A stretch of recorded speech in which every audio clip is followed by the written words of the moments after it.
Whatever you do, you have to be believable, for this is a prerequisite of credibility and relevance. Hello, learners! I am Teacher Christine, your companion in unlocking the world of truthfulness and reliability. Are you ready? Join me then as we continue to explore, experience what English 9 has to offer this third quarter. Get ready with your pen, answer sheet, self-learning module, and let's get going. When you are researching on an issue or an idea, do you often find more than one set of facts or opinions about the same topic? Yes, that's true. Thus, we need to be taught on how to discern validity of information. Before we continue, let's get to know our 3 objectives. First, describe sources of information. Second, differentiate validity from audience and source and give examples. Third, validate information presented in a material read or listened to. Now let's test your prior knowledge about our topic. Read each question carefully and choose the best answer. Write the letters of your answers on your answer sheet. Let's have the first one. What type of source is used for a broad communication? A. Trade source. B. Popular source. C. Scholarly source. D. Secondary source. Second, which word refers to the soundness and strength of an argument? A. Source. B. Validity. C. Audience. D. Reliability. For items 3 to 15, you may answer silently. Do not forget to pause this video when you continue answering. When you are done, hit the play button for us to check your answers.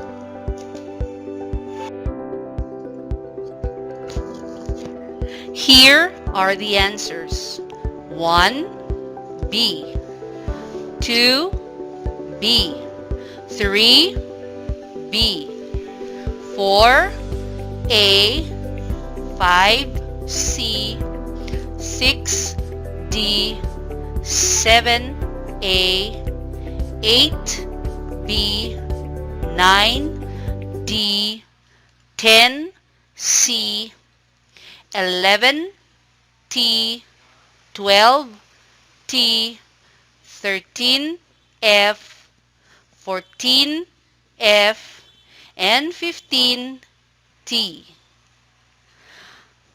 Don't worry if you were not able to get all of the answers correctly. Let's have another activity. On the screen are 3 pictures. Look at each image closely and share your ideas guided by the following questions. What can you say about these sources of information? Are these sources of information important? How would you check the validity of the information presented by these sources? Excellent! I love it when you share your ideas. Do you want to know more? Listen. Take down notes as we discuss truthfulness and reliability of information. Let's start by familiarizing ourselves with terms and concepts used in this lesson. The first one is validity, pertaining to the soundness and strength of argument.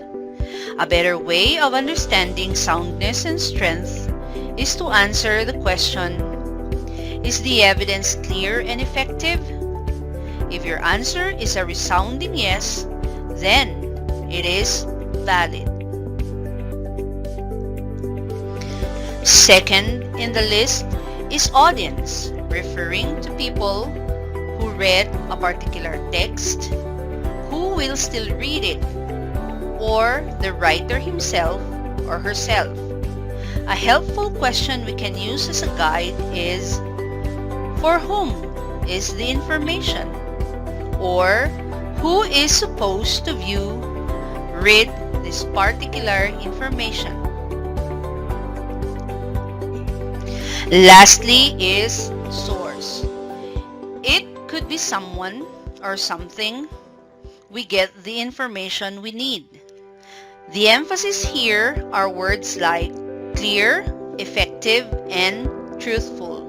That when these three are present, the information is no doubt valid. Here is a couple of questions we can use to consider the validity of the source. 1. Who wrote the information? Is he or she a recognized expert in a certain field? Does he or she represent an organization? If you are not sure, try doing a Google search.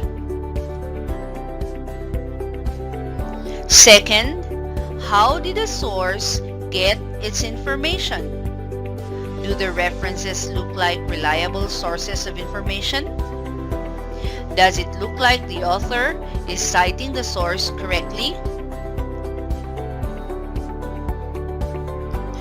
What about if the source does not include references? Well, check information by doing a Google search to see what information you can find. Whew! That was quite a heavy one. Are you still with me? Let's continue. It is also important to know the types of sources, as these are important in identifying the kind of information used as an evidence in a certain text. Here they are. Types of sources.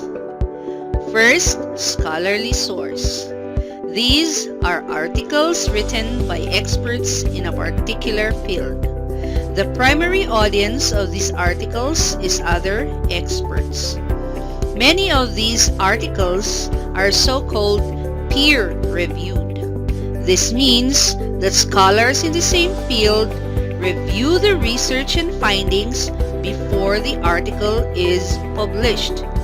Examples: journals and researches. Second is trade source or professional source, which is written by a professional for others in that same profession. Or in other words, they are written by practitioners in a field. Examples: a nurse writing for other nurses, a teacher writing for other teachers, or a social worker writing for other social workers. A more concrete example is the ad or advertisement, which is focused on promoting a particular product. Another is Pharmacy Times, a magazine which aims to update pharmacists. Lastly, publication about travel, to inform about places to explore or simply to talk about anything about travel.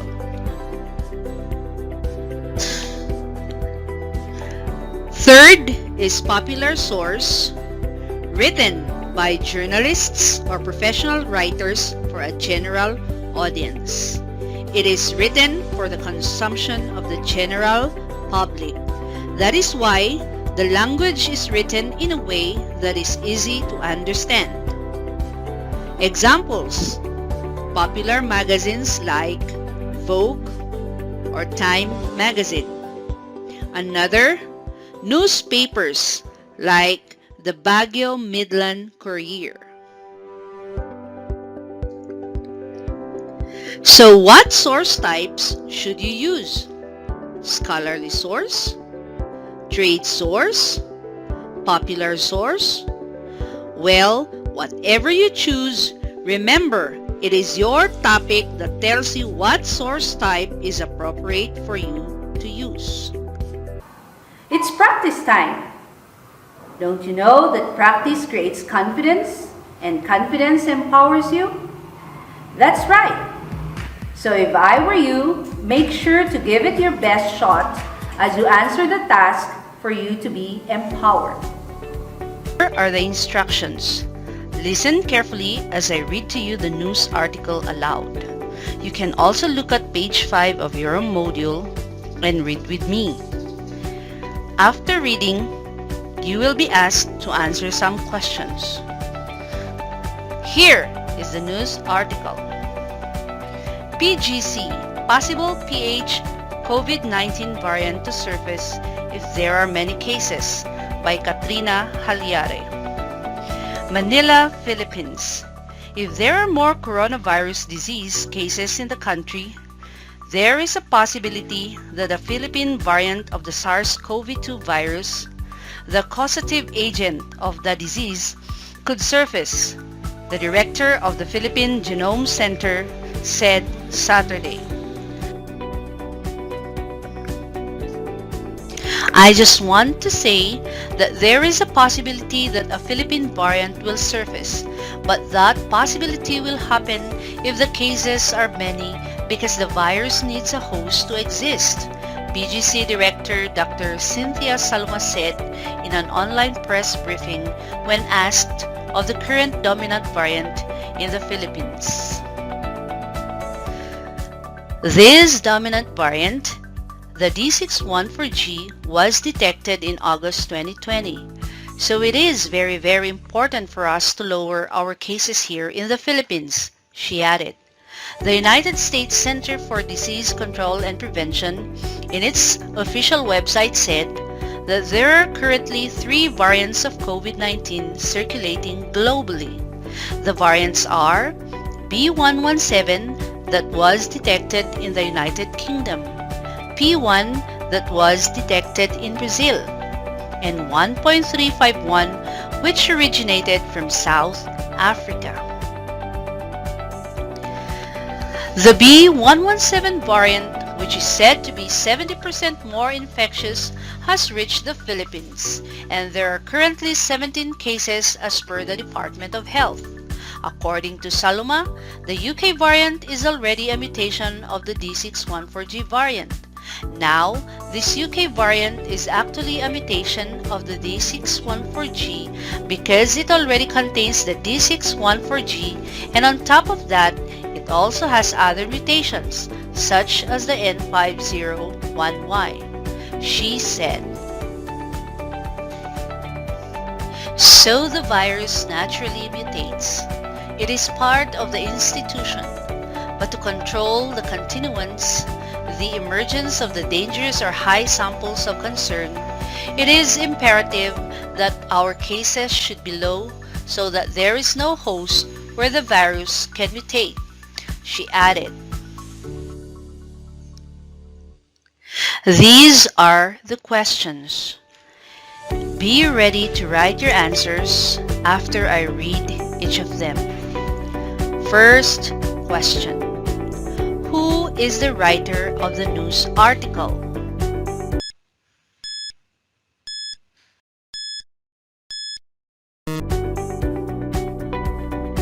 Second question. Who are the sources of the author? Are they reliable? Why?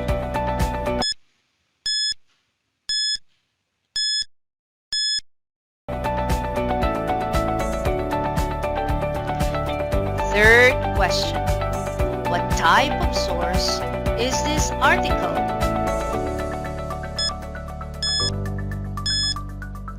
Start finalizing your answers because we're going to check them.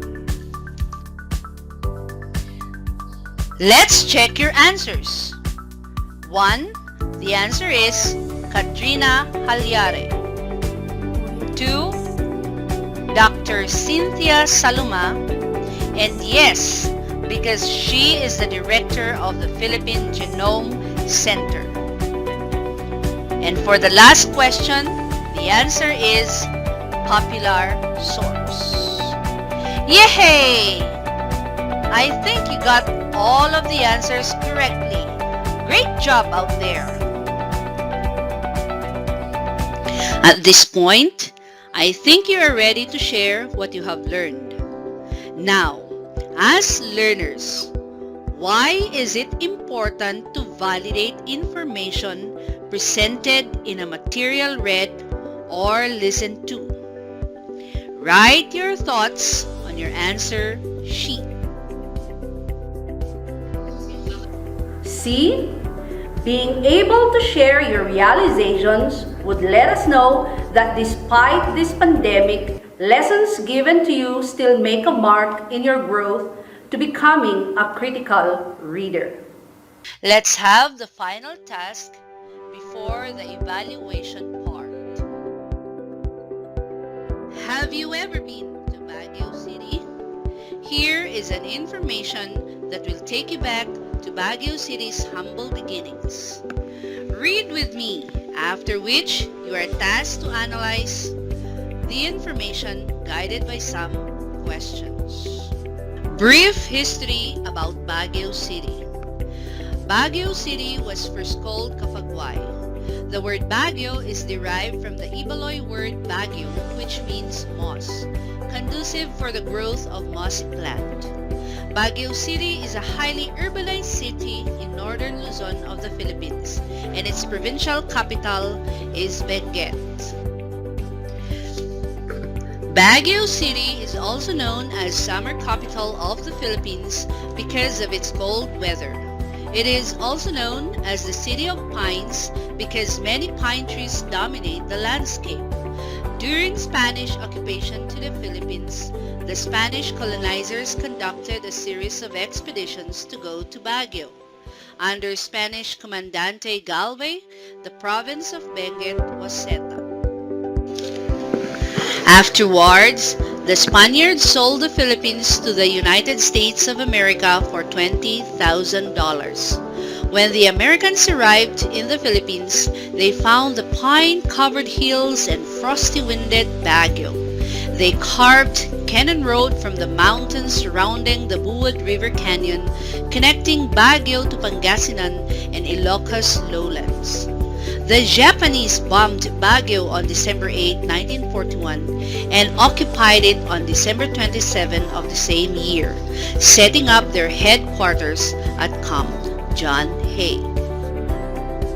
However, the war eventually changed course, and on September 3, 1945, General Yamashita formally surrendered to the Americans at the U.S. Ambassador's residence in Camp John Hay, after which Baguio immediately set to task of rehabilitation. When the Philippines was granted independence in 1946, Baguio City resumed its role as the summer capital of the Philippines, with Camp John Hay being retained by the Americans under the RPUS Bases Agreement. Here are the questions. 1. What is the passage all about?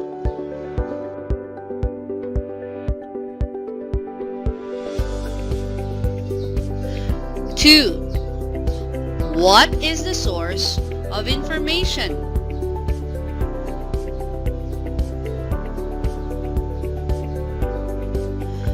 3. Did the writer cite references where he or she got the information?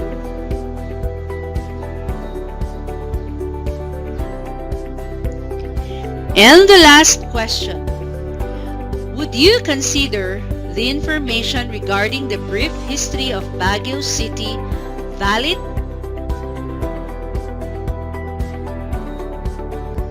It's time to check your answers.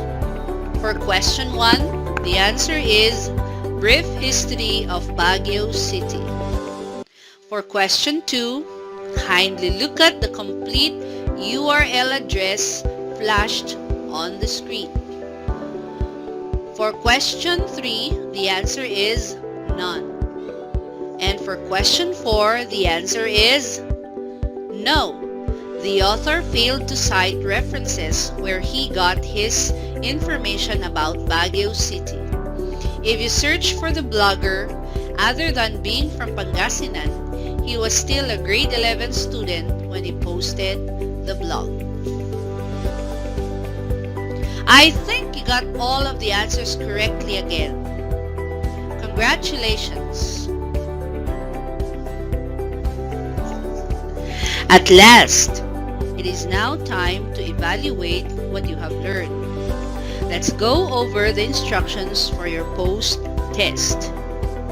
1. Read each statement carefully. 2. For 1 to 10, choose the letter of your correct answer. For 11 to 15, write T if the statement is correct and F if the statement is wrong. Write answers on your answer sheet. You may start now.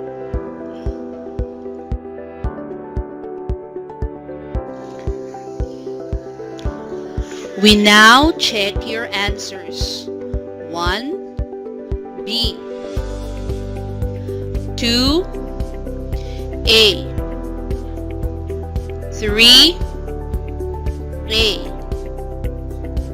4, B.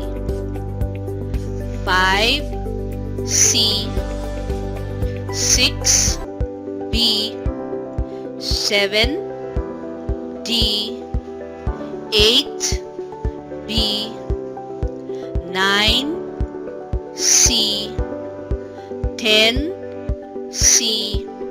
11, T. 12, F. 13, F. 14, T. And lastly, 15, T. How are you with the task? Have you answered the questions completely? I hope you did. There you have it, learners. Another journey done, another adventure to look forward to. See you again